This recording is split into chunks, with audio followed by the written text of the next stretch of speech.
Hey, summer friends, Olivia here. Welcome to my channel and welcome to another speed build. Welcome back for part 2 of our Chateau Frise, whatever you want to say. We're in Brindleton Bay, people, and we're redoing this cute house. Anyways, this is part 2. I will link part 1 down below in case you didn't check it out. We start out by fixing the god-awful cabinets that I originally put in the sitting area. I had to get that out of the way first. Put a little wet bar because that was the plan, and added some shelving, some mugs, some wine glasses, that sort of thing. Anything you need for a wet bar, including some plants, of course.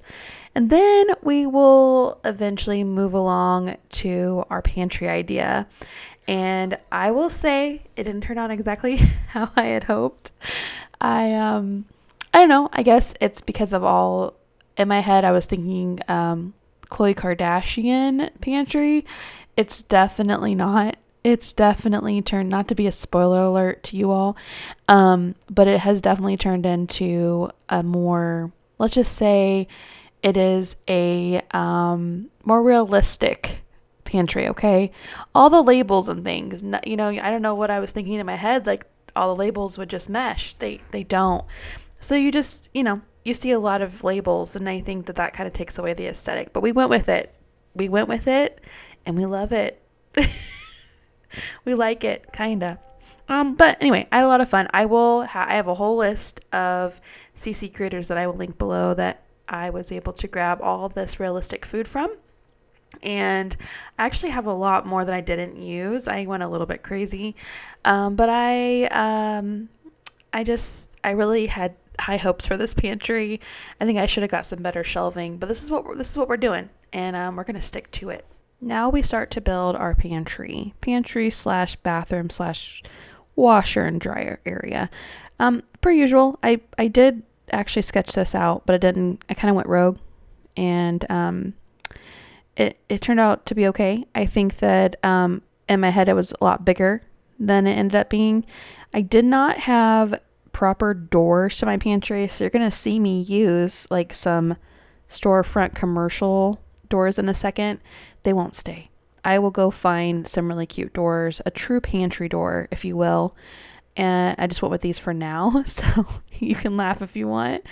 It's like, yeah, here is a storefront door in the middle of my house, but it's a placeholder. Okay. The washer and dryer, I search, X out of my game, got a new washer and dryer, search some more, and then download another one and can't find the washer and dryer. There must be something that I'm forgetting. I've done this before. I think it's usually in a hidden place or something along those lines, but no worries. Whenever you get to the washer and dryer part in a little bit, you'll see I put clutter on shelves. I will add said washer and dryer before this whole thing is over, along with some proper pantry doors. So don't come at me. So the pantry idea, I think it works. I think it does. Now that I'm letting it sink in, I added the same cabinets just so it kind of has a flow. And this is the part where I'm kind of like still real excited about it. And I grabbed the shelves, and I'm going to mimic the backsplash, like the same the rest of the house, like in our little area in the kitchen, and then in our wet bar in the outside sitting area, just so that way it kind of has a cohesive feel. And then I started doing open shelving, which is the plan all along, I know. But then as I started to lay the food out about right now, I'm like, it's going to be hard to be aesthetic with this, right? Like you have some freaking Tostitos and you have Ragu, right? So my thoughts were to put them in cute little bins. I have acrylic bins, but then they weren't really fitting nicely. So we just put stuff on the shelf and we're going with it. This would be like a realistic house. This would be like my pantry, for example. We don't have all these labels that are white and black, and that was a very, it just was an unrealistic thought process for this design, and it's okay. So we just went with it. We did open shelving and we put like items together. So I had a lot of fun doing that. It was fun organizing it and making sure that there was different types of an item.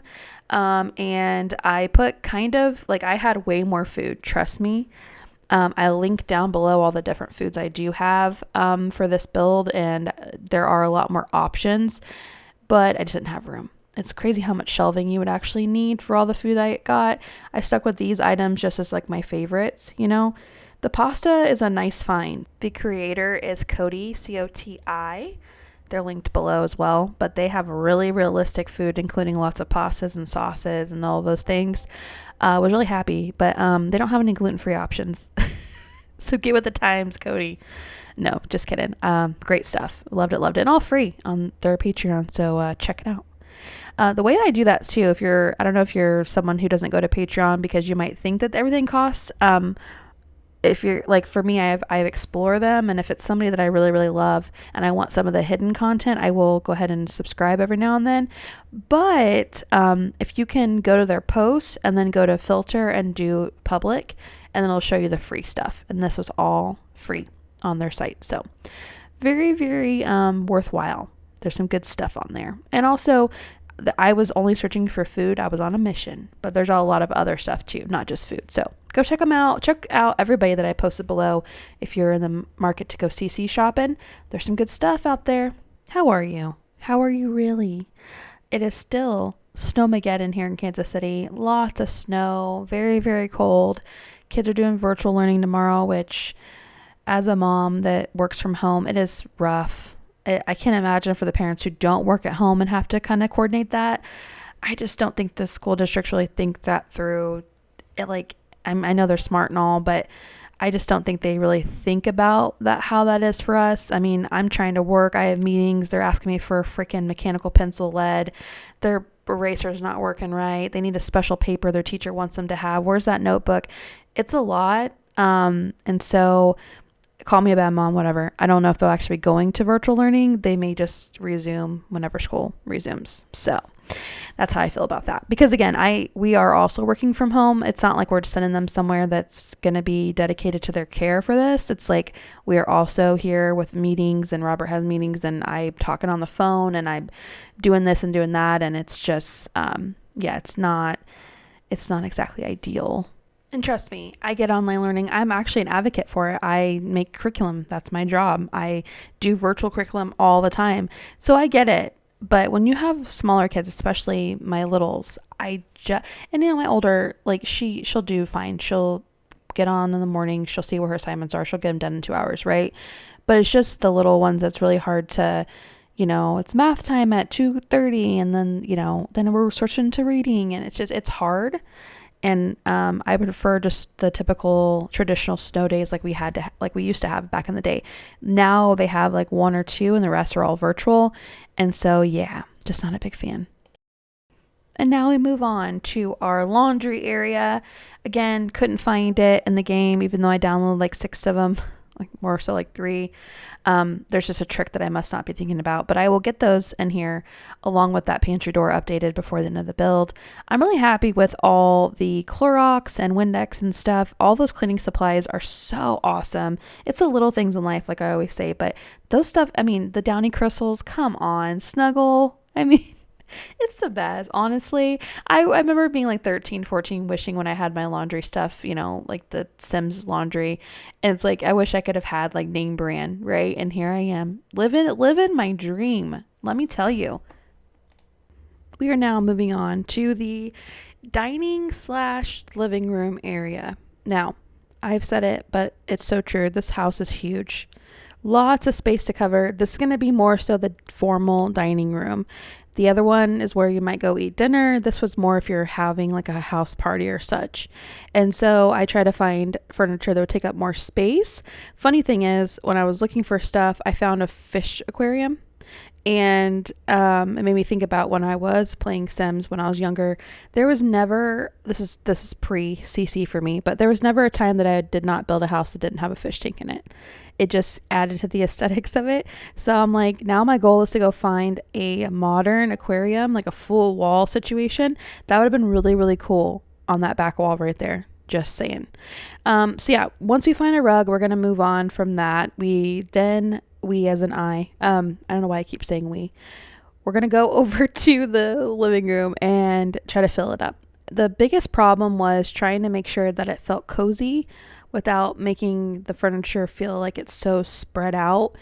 And again, I remember back in the day doing McMansions and having to feel like my couches were like 6 foot apart, or more sometimes, just to fill that space. So I tried to avoid that here and try to figure out a layout that felt like it was just, nice and cozy.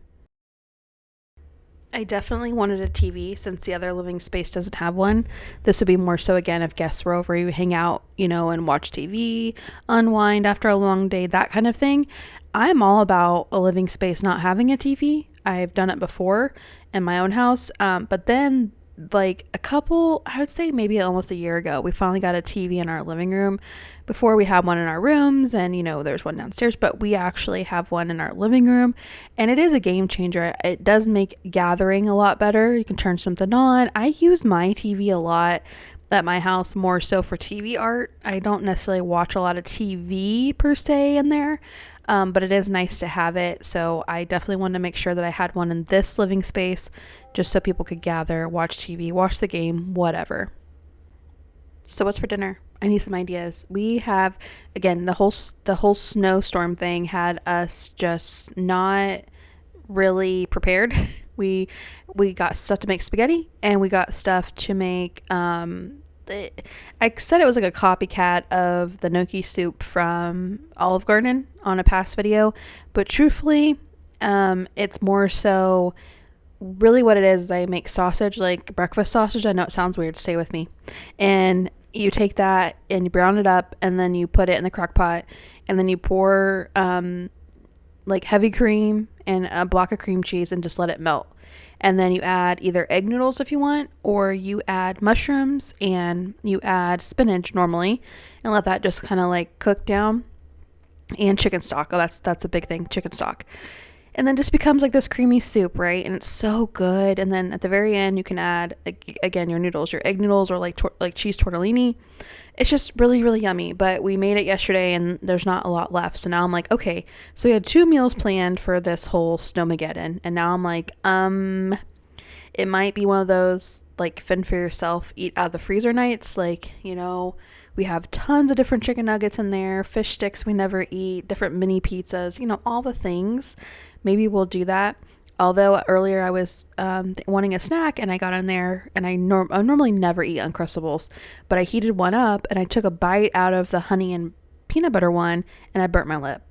So now I'm like upset and I don't even want to eat anyway, but I got to figure out something for my kiddos to eat. So we're probably going to be doing something like that. I doubt that Instacart or DoorDash is delivering today in Kansas City. I don't know.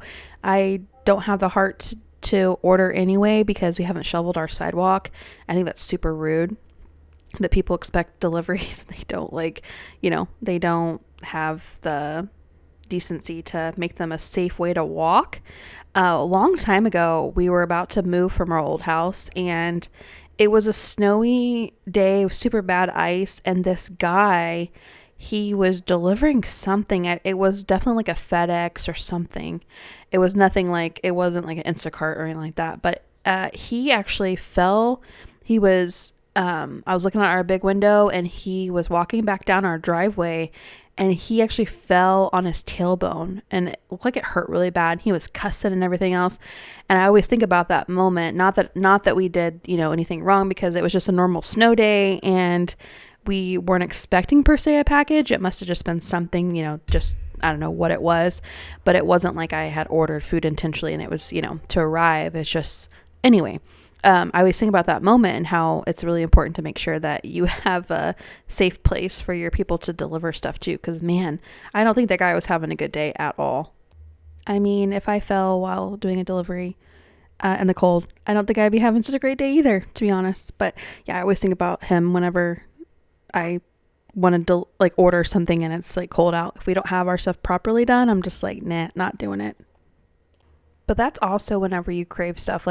Being in this house, normally I don't like sweets. I'm not a big sweet eater, but I'm like, ooh, I really want some crumble cookie, or I want this or that. And it's yeah, but we don't have it. I tried to make myself a brownie in a mug situation. you know, and it didn't go so well. And that ever since that moment, I've been really craving something sweet, but like actually really good, you know, like warm and ooey gooey and delicious. And so since you don't have that, it's always whenever you don't have it that you just like, you're really wanting it. So the moment that we're able to go do anything, I want to go get the biggest, yummiest, like lava cake or something like that. That's kind of what I'm craving. I am so excited to get upstairs. There are so many bedrooms. I can't remember how many there are, but we're going to have so much fun just figuring it out. I know for sure I want to be a big family house. And then bonus, there's an attic. So I'm thinking that might be like a guest quarters, but then like how rude is it to have your guests have to go up all those flights of stairs, especially with luggage and stuff.